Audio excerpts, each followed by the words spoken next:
નમસ્કાર, હું છું યશ. આપ જોઈ રહ્યા છો ન્યૂઝ ફોર ઇન્ડિયા ગુજરાતનું ગૌરવ. ગુજરાતના ખેડબ્રહ્માના વાસણા ગામના પાદરે નનામી વેલે ફેલાવ્યું છે સામ્રાજ્ય. ત્યારે દિવસે વધે નહીં તેટલી રાત્રે વધેલી છે વેલ. ગંદકીએ માઝા મૂકી છે. ત્યારે વહીવટીતંત્ર કુંભકર્ણની નિંદ્રામાં જોવા મળ્યું છે. વહીવટદારની કામગીરી સામે પણ લોકોએ પ્રશ્ન ઉઠાવ્યા છે.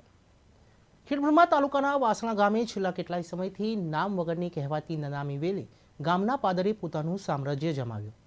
ગામના પાદરે આવેલ જૂના તળાવમાં આ વેલ ક્યાંથી આવી અને કોણે નાખી તેનો કોઈ ખ્યાલ આવ્યો નથી.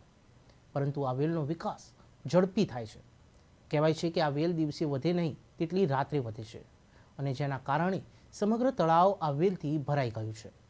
જેના કારણે અહીંથી પસાર થતા વાહનો અને લોકોનો રાત્રિનો સમય અકસ્માત થવાની ભય રહે છે.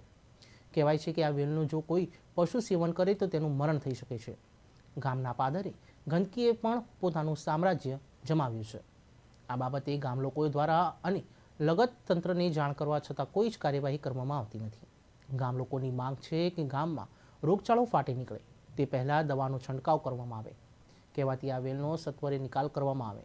આ નનામી વેલ પાણી વધુ પ્રમાણમાં ચૂસી જાય છે, જેના કારણે તળાવનું પાણી સુકાઈ જાય છે. માહિતી મુજબ આ વેલના કારણે હવામાન ઓક્સિજનનું પ્રમાણ પણ ઘટી રહ્યું છે. લોકો ઈચ્છી રહ્યા છે કે આ બાબતે જો તંત્ર સફાળો નહીં જાગે તો ગંદકીના કારણે કોઈ રોગચાળો ફાટી નીકળશે તો તેની જવાબદારી કોની હશે?